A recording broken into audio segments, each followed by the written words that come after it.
So tomorrow is Dasera, tomorrow is Vijayadashmi. So we'll speak on a symbolic aspect of Durga, something that is misunderstood quite a lot, and that is all those weapons that she carries. What do they mean? And maybe I won't speak on all of them, but at least there is some understanding of how these spiritual processes are communicated in a symbolic way. Now, many goddesses are mistakenly clumped under, what do we call? They are clumped under the label Durga.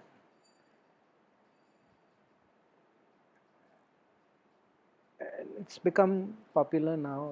I don't suppose there's anything much, but Durga is the rider of the lion who has 10 hands, one head, not multiple heads. So we have those also.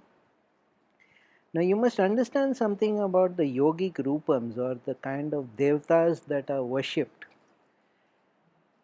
These are not meant to be material beings. These are not beings in physical embodiment. Because at a very simple level, it is not possible for a humanoid to carry 10 arms. No shoulder can, you can't fit. So in many representations, when there are 10 and 20 arms, you will see they branch out from the elbows, the arms branch out from the elbows, because that's the only way you can show that. It's the only way you can represent that. But the devtas, the devas, or the divine beings who are worshipped, they are well understood that they are not in physical embodiment. So if you are an energy being, if you are a vital being, if you are a being of light, because that is what Deva or Devi means, brightly shining, your composition has been purely of light, then you can manifest a form which has multiple limbs. Biologically, it is not possible. There is another reason also that people don't. If you have a murti, if you have a vigraham which is human, people can misuse that. They can use that for black magic and things like that. Whereas if you have a multiple armed vigraham, then it's very difficult to corrupt it. That's a lesser. But the thing is, the fact is that the devas, the devtas are not supposed to be physical people. We think of them as sort of superheroes, and that's not true. We think of them as human beings with extra attributes or something, and that is not true. The devas are not from this dimension. The devas are from another dimension. If you are in exceptionally high level of yoga, you can access them and develop a relationship with them, but to project human qualities and human values upon them is completely wrong. They are not human, and they do not share your human weaknesses, or so especially Durga. I mean, I have spoken extensively about Durga in that Sri Rama and Durga talk, where she's outside the universe. So if you try to find all motherly qualities of love and compassion in her, I think you're wrong place. There are other devas and other devis like that, not Durga.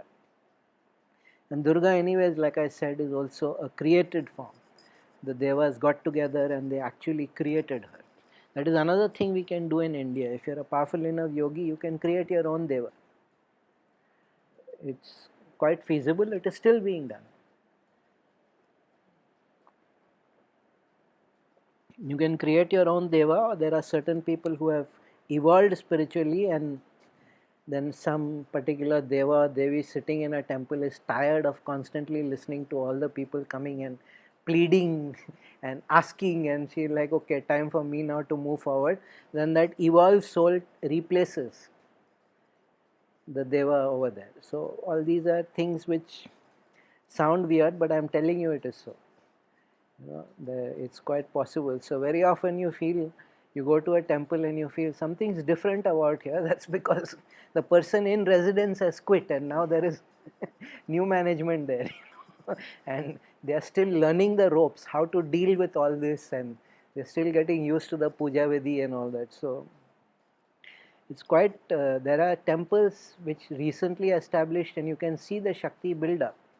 You can see the Shakti build up day by day, week by week, month by year. It's quite a remarkable thing. So we are a unique culture in that a human being can actually manufacture a god. A human being can actually create a deva, or many human beings. The devas themselves, they did the first time when a being that did not exist was expressly created, and that being is Durga. So Durga is not of the universe. Durga does not stay in the universe. Durga is transcendent. Durga is always outside the universe. So I've explained all that before, but because in the end the human being is important in our culture. The devas are not important. The devas are significant, but they are not important. The whole point of evolution, the whole point of consciousness is the human being, because the human being is capable of enlightenment, the human being is capable of burning up karma, the human being is capable of being liberated. Even if the deva wants all that, they have to come and take embodiment in a human form. And we are the only people who can return gift. We can curse the deva back, In no other culture in the world they give human beings that much dignity and respect that you can give shrap to devta also.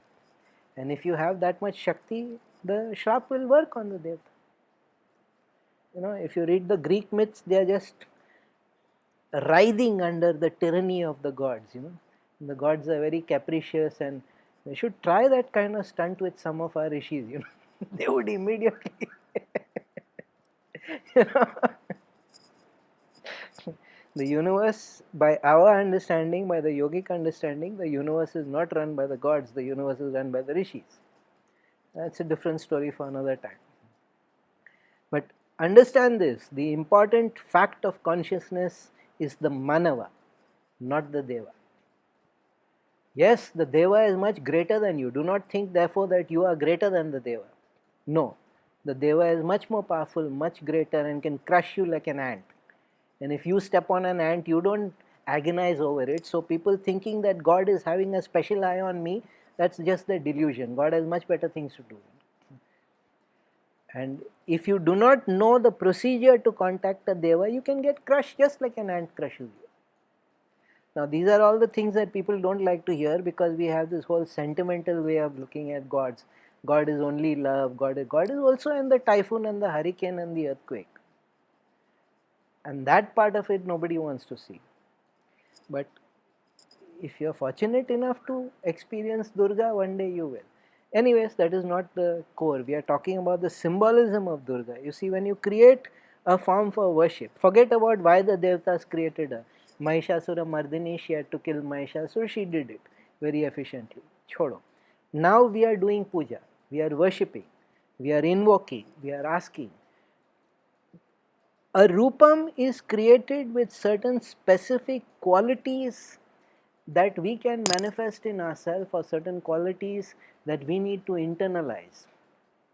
Now, Durga, one of her very strange name is Dasapraharadhini. Prahara means assault, to strike, to shatter. Prahar karna, var karna. The 10 assaults, she is carrying the 10 assaults in her 10 arms, the 10 weapons. Each one of those weapons is a prahara. Now, a prahara from a yogic point of view is a certain process or a certain vibration that will strike and demolish or dissolve a karmic limitation. So when you say Dasapraharadhini, the bearer of the 10 praharas or the 10 assaults or the 10, what you are actually saying is that by worshipping this rupam, these flaws, these limitations karmic can be removed from me. So now if it is bhakti, that is one matter. But if it is conscious, in yogic sometimes the guru will advise you, do some sadhana on this rupam, on this devta, because he or she sees you have these kind of limitations which need to be overcome. Doing the sadhana of this devta will help you. So Durga is very specifically a shattering force, not in a negative sense, in an extremely positive sense. These are your self-imposed or self-created karmic limitations, and she is going to come and grind them to powder. And the only person who can do that better than Durga is Kali. Yeah. So when we look at for instance, there is Durga always shown with a sword. Before getting into the symbolism, I need to make one point. Today there is one so-called new and politically correct idiotic trend of trying to, this is all violent imagery and symbolism, so we should try and replace it with more contemporary kind of things. And so they give flowers and they give fruits and vegetables, and Durga is bearing the Trishul and you are replacing it with a lauki. You got to be out of your goddamn mind.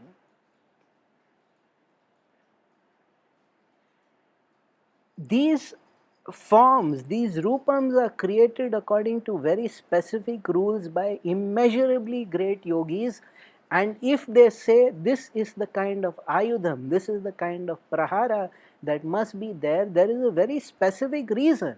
And by randomly substituting, or nowadays Durga is in a benevolent gift giving mood, so she is bringing a laptop for the devotees. Yeah, I know. If you fiddle with the divine Rupam, there is a point beyond which the Rupam will not put up with your foolishness. And then when the return prahar comes, I want to be present to see, because I always like to see stupidity getting demolished.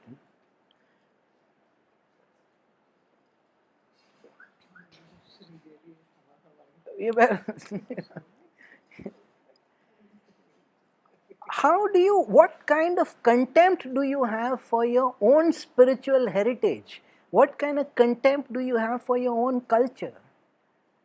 And who the bloody hell do you think you are that you can start fiddling with a rupam? You want that kind of mentally retarded form, you create one, no? If you have the Shakti, create it, no? How dare you take something established for 2-3 millennia, 2-3 thousands of years, and then start substituting? Let's take away all this. The children will get frightened by seeing that. If your children are frightened by seeing Kali Mata, then your children are miserable and you are miserable also. So I just needed to say that, because it is an absurd development that I am seeing, and I am angry beyond words.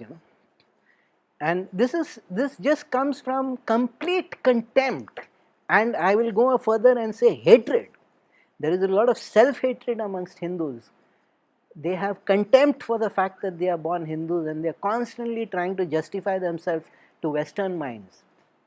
And this problem comes from there. Because if you understand what a rupam is, if you understand what a murti is, if you understand what is the whole psychology and process, the yogic process of murti puja, you will never do something so retarded. You will never do something so idiotic. But let that be. So let's get back to Dasapraharadhini, that she has 10 different kinds of prahara. Now the most common thing that you will see in all Indo-Tibetan devtas, the energetic devtas at least, will be the sword. Yes, there is always a sword. Khadag, jo kehte hain, it's usually the specific term for it is a khadag. Even the Nataraja has actually, when he is multiple armed, but it's normally not a very great sword, it is usually like a dagger. It's like a khadag. The sword is always a symbol of the intellect. The sword is not only a symbol of intellect, the sword is always a symbol of viveka. Viveka is the ability to discriminate between what is right and what is wrong, between what will evolve you and what will hold you back. Viveka is one of the very important things for all yogis. All spiritual people need viveka, because once you start developing in Shakti, the chance that you will get delusional when you will start imagining that you are in conversation with the creator of the world is very high. And at that time you need that sword, you need that viveka to distinguish, no, this is just overexcitement, this is just delusion, you just need to have. So the sword is The sword is in fact vital in all spiritual sadhana, the self-inquiry, the self-introspection, constantly checking what I am doing, is that helpful? What I am doing, am I just getting carried away, or am I on the right track? So that sword is a symbol of all those things, quite apart from the fact that it represents the Vayu Tattva, the air Tattva. Sword is a symbol of the air Tattva. Air Tattva means mind. So it keeps coming back to the same thing. Now, is there one book where all these things are written? No. Were these things therefore then transmitted only in Guru Shishya Parampara? No. If you were doing a sadhana process, you take a look at any Rupam, those who have been with me for some time know. You take a look at any Murti, you take a look at any Vigraham, and instantly you can say what are the sadhana processes being done, what are the qualities that will develop in you, what are the kind of people who made this. There is a whole encoded message within that.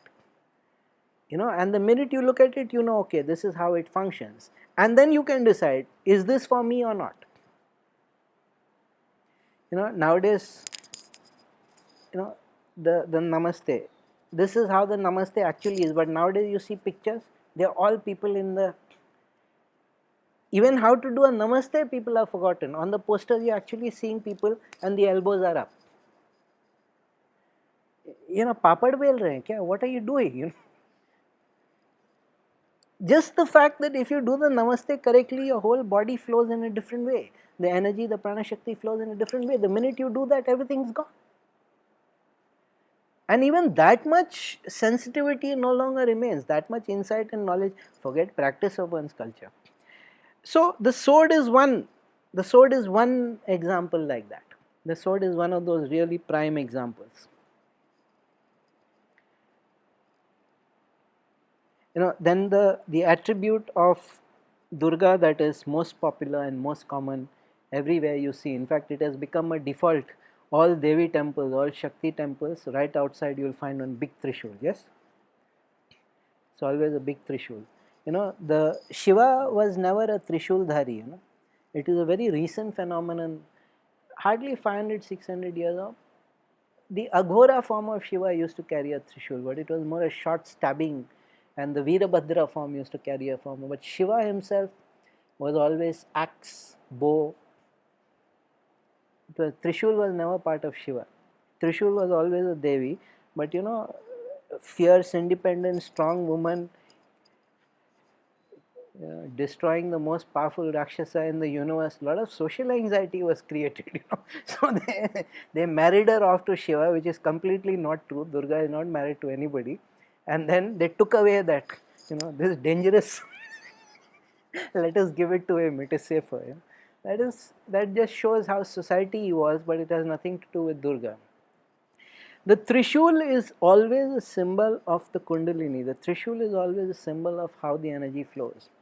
Ida, Pingala, Sushmana, central channel, the solar channel, the lunar channel. So when you see a Rupam, a Devta with a Trishul, it is always a sign that this is a Kundalini process.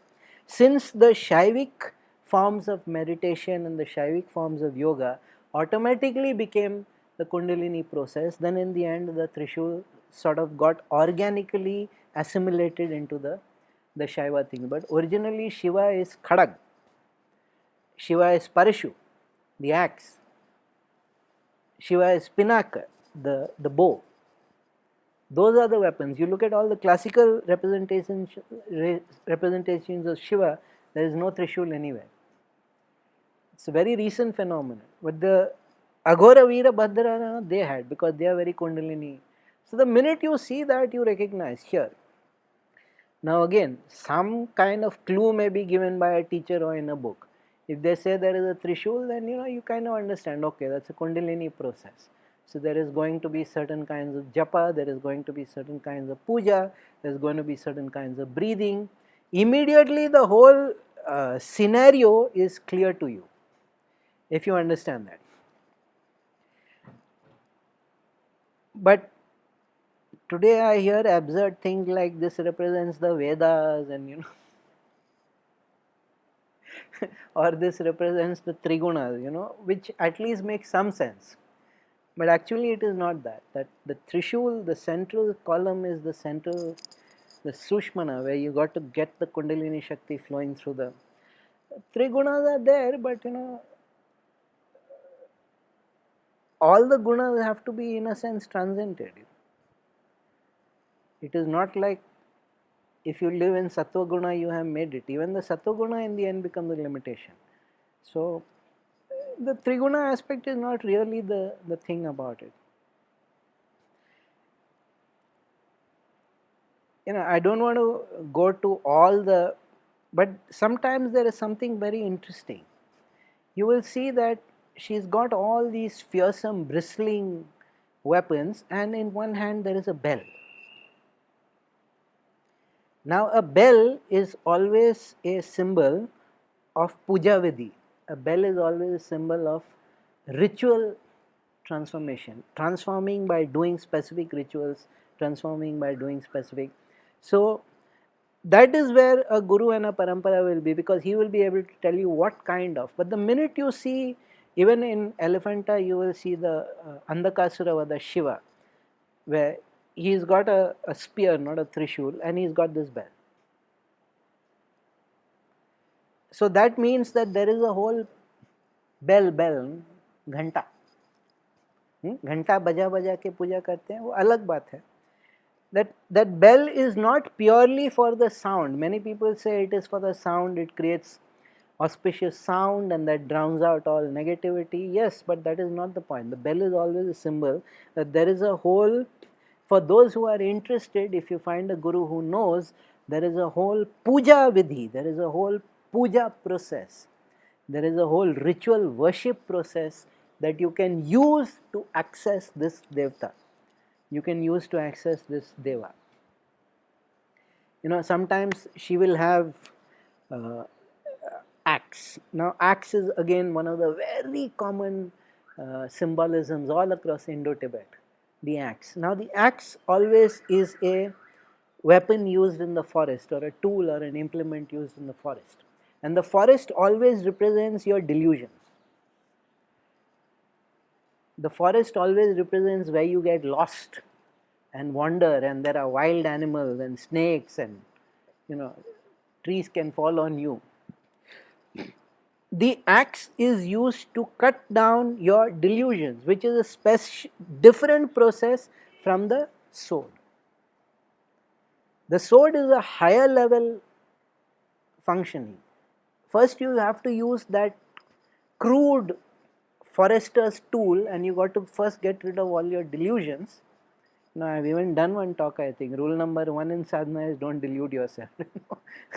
After you cut all that delusion away, then you can start working with the beautiful weapon, the sophisticated weapon. So this odd mix of what seemed to be high quality weaponry with absolute crude implements. One hand there is axe, one hand there is bell, one hand there is sword, one hand there is... It doesn't really make sense. It looks a mishmash. Now Western people of course immediately say, oh, this is all nonsense. And most people were so offended by that they didn't take the time out to explain. They were so offended by this kind of immature dismissal. Sometimes you see there is a flag. Now flag has certain other kinds of symbolism. I am not getting into that because it's very occult and very tantric. But the minute you see there is a devta with a flag, okay, something is being communicated. Sometimes you will see there is a gada, a mace, and now this big pumpkin on a stick gada that you see in all the TV serials, that's not how gadas used to be. Gadas used to be much shorter and the gada was always used to break limbs inside armor. If you try to hit an armor with an axe or a sword, the armor will bounce it off. So what they would do with the gada was they would actually hit so hard that the concussion would travel and it would break the limb. So it was a symbolic way of saying that you will armor yourself in something so strongly that no axe, no arrow, no nothing will come. So sometimes Durga, out of her great interest in you, not compassion, because the word compassion will hardly ever be used about Durga. But you have awakened her interest. You have done her puja, and she's like, oh, somebody is communicating. And here, this person is coming encased in the armor of his ideology and limitations and expectations. All right, what do we do? Shut up. Now, these were not picked up at random. These were picked up by people in a living culture. There was a time when the artisan knew exactly what armor was, the artisan knew exactly what gada was. Today we are all gone out of sync because those things no longer apply. And you see in Bahubali also the kind of idiotic weaponry that they use in that movie, and I'm like, no wonder India got conquered all the time. We have no idea about weaponry and how to fight. But if you look carefully, if you just take a picture of the Dasapraharadhini and you meditate, and you have a reasonable idea of history and a reasonable level of intelligence, quite extraordinary things can come. And if you're a yogi, of course, it's all instant. You just look at, all right, figured out. Is this for me or not for me? This is what I need to do. This is what is expected of me. This is the amount of investment I'll have to put of my time and my energy. Am I willing to do it or not? And with Durga, there is no compromise. You either do it or you don't do it. There is no thing like, I will try. If you do that, then she will use that gada on you. She will use that mace on you. People think that that even that Mahishasura Mardini, the Mahish is always been a cultural symbol of ultimate tamas, just jarred and inert and unwilling to move. So, something that is beyond all the gunas has to come to break that level of tamas. So, I'm just saying that there is a whole way of looking at our murtis, there is a whole way of understanding and learning and comprehending what is the murti or what is the form trying to communicate that we have completely forgotten, or most people are completely forgotten. And the sooner we understand that, in a sense, the spiritual paths, the sadhanas of working with rupams has shrunk. The sophistication required, the kind of commitment of time required, all that has shrunk. So people really do not know how to work with rupams anymore. Very, very few rupams are actually authentically worked with. Very exceptional kinds of yogis only can really work with the rupa. And to internalize something like Durga, oh man, that's not an easy task. So people prefer Krishna and milder things. That not that Krishna is going to make your life easy, but at least it won't come with the sheer awesomeness of Durga. Krishna will actually make your life perhaps harder than Durga, but okay, it's a different kind of rupa. So we should not be dismissive of these things. They were not stupid people. The people who created these rupams, the people who prescribed these forms, they had very, very good sadhana reasons. They had very good spiritual yogic reasons for why they did it. And just to say, oh, this is all outdated, or because I am too lazy and I don't have the courage to interact with a form like that doesn't help. अब नाम सुनते ही Dasapraharadhini, okay, I'll be assaulted by her, yes. To be noticed by a devta and to have a devta actually interact with you is a great blessing. It takes many lifetimes. Even if you're shattered, let it shatter. Okay, this time you might be finished, but next time you've got the advantage. You start with credit, you don't start with debit. So I just thought, since it is tomorrow is Vijayadashmi, we need to speak on these aspects, these rapidly shrinking towards extinction aspects of our sadhana and our yoga. So I'm not speaking on all 10 because it's not good to speak on all 10. You're not supposed to speak on these things just out loud. Okay? Sarvam Shivamaya.